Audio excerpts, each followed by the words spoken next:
নমস্কাৰ, শিক্ষক নিযুক্তিৰ সম্পৰ্কত এটা গুৰুত্বপূৰ্ণ খবৰ আহিছে। প্ৰকাশ পালে এলপি আৰু ইউপিৰ প্ৰভিজনাল মেৰিট লিষ্ট। আপোনালোকে স্ক্ৰীনত নিশ্চয় দেখিছে, এলপি আৰু ইউপিৰ প্ৰভিজনাল মেৰিট লিষ্ট প্ৰকাশ পাইছে।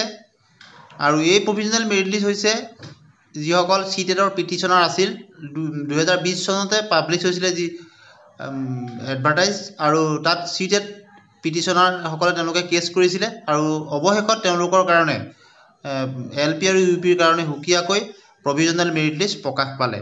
গতিকে এই চিটেট পিটিশ্যনাৰৰ প্ৰভিজনাল মেৰিট লিষ্টখিনি প্ৰকাশ পোৱাৰ লগে লগে এটা কথা স্পষ্ট হৈ পৰিল যে আগন্তুক যি 5550টা পদৰ কাৰণে যি লিষ্ট ওলাব তাত হয়তো এওঁলোকেও আবেদন কৰিছিল। গতিকে এওঁলোকৰ লিষ্ট আগতে প্ৰকাশ পোৱাৰ কাৰণে তেওঁলোকৰ পিছৰ যি নিযুক্তিত কিছু অভাৰলেপিং কমিব বুলি আশা কৰিব পাৰি, কিয়নো এইসকল প্ৰাৰ্থী যিহেতু চিটেট উত্তীৰ্ণ, ভাল নম্বৰে তেওঁলোকৰ আছে, গতিকে তেওঁলোকৰ মেধা তালিকা প্ৰভিজনাল মেৰিট লিষ্ট প্ৰকাশ পালে আৰু পৰৱৰ্তী সময়ত ফাইনেল মেৰিট লিষ্টটো প্ৰকাশ পাব। গতিকে 5550টা পদৰ যি প্ৰভিজনাল মেৰিট লিষ্ট প্ৰকাশ পাবলগীয়া আছে পৰৱৰ্তী সময়ত এই প্ৰাৰ্থীখিনিয়ে তাত যদিও আবেদন কৰিছিল এওঁলোকৰ আগতীয়াকৈ যিহেতু লিষ্টত নাম আহি গ'ল, গতিকে তাত অভাৰলেপিং হোৱাৰ সম্ভাৱনা কমিব।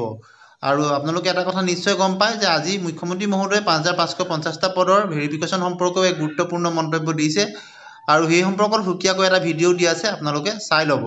আৰু 4500 পদৰ কাৰণে এলপি আৰু ইউপিৰ ভেৰিফিকেশ্যনো চলি আছে, গতিকে তাত নিশ্চয় আপোনালোকে আবেদন কৰিছে। আৰু এই সম্পৰ্কতো বহুখিনি কমেণ্ট আমি পাইছোঁ, বহুতে তেওঁলোকৰ নম্বৰ জনাইছে যে কোন জিলাত আবেদন কৰিলে তেওঁলোকৰ সুযোগ বাঢ়িব। গতিকে পৰৱৰ্তী সময়ত আমি আশা কৰিম যে আপোনালোকৰ সহায় হোৱাকৈ কিছু তথ্য ভিত্তিক বিশ্লেষণ এই সম্পৰ্কত আগবঢ়াই দিবলৈ। গতিকে আজিৰ এই ভিডিঅ'টোত মূলতঃ এই যি চিটেট পিটিশ্যনাৰসকলৰ কাৰণে প্ৰভিজনাল মেৰিট লিষ্ট প্ৰকাশ পালে সেই সম্পৰ্কত আপোনালোকক এই ইনফৰ্মেশ্যনখিনি শ্বেয়াৰ কৰি দিলোঁ। আৰু এনেধৰণৰ শিক্ষক নিযুক্তি বা চৰকাৰী কৰ্মচাৰী পেঞ্চনাৰৰ লগত জড়িত খবৰৰ কাৰণে আমাৰ চেনেলৰ লগত সংযুক্ত হৈ থাকিব।